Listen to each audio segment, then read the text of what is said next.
Hello বন্ধুরা, সবাই কেমন আছো? আশা করি সবাই ভালো আছো, আমিও ভালো আছি। আজকে আমি একটা ডিমের চপ বানাবো একটু অন্যরকমভাবে, তো ভিডিওটা সম্পূর্ণ দেখতে থাকুন। চপ বানানোর জন্য দুটো ডিম নিয়ে নিয়েছি আমি একটা পেঁয়াজ কুচি আর কাঁচা লঙ্কা কুচি। এবার দুটো ডিম আমি ভেঙে নেব।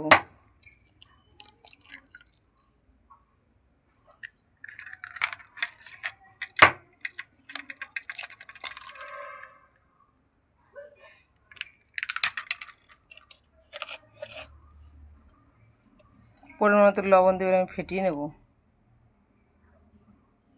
কত আগে থেকে আমি তেল দিয়ে দিয়েছি, তেলটা গরম হয়ে গেছে। এবার ফেটিয়ে রাখা ডিমটা আমি দিয়ে দেবো। এবার ডিমটা আমি সুন্দর করে ডিমটা আমার ভাজা হয়ে গেছে। এবার আমি তোমাদের তুলে নিয়ে দেখাচ্ছি। ডিমটা আমার ভাজা হয়ে গেছে। এবার আমি একটা ছুরির সাহায্যে কেটে নেব ডিমটাকে।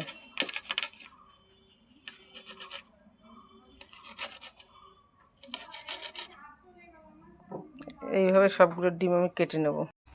নিয়ে নেব আমি 4 চামচ বেসন,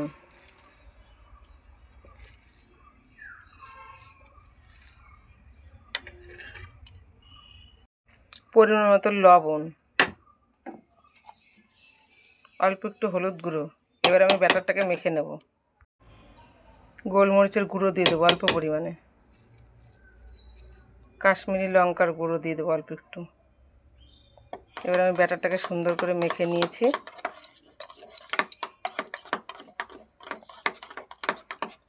দেখো বন্ধুরা, ঠিক এরকম হবে ব্যাটারটা। কড়াই তেল দিয়ে দিয়েছি, তেলটা আমার গরম হয়ে গেছে। এবার আমি ডিমের চপটা ভেজে নেব।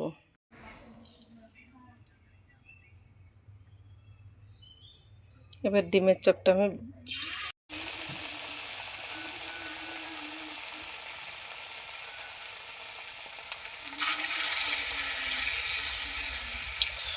সবগুলো ডিমের চপ আমি একইভাবে ভেজে নেব। ডিমের চপটা আমার ভাজা হয়ে গেছে, আমি তোমাদের তুলে নিয়ে দেখাচ্ছি। ডিমের চপটা আমার হয়ে গেছে বন্ধুরা। দুটো ডিম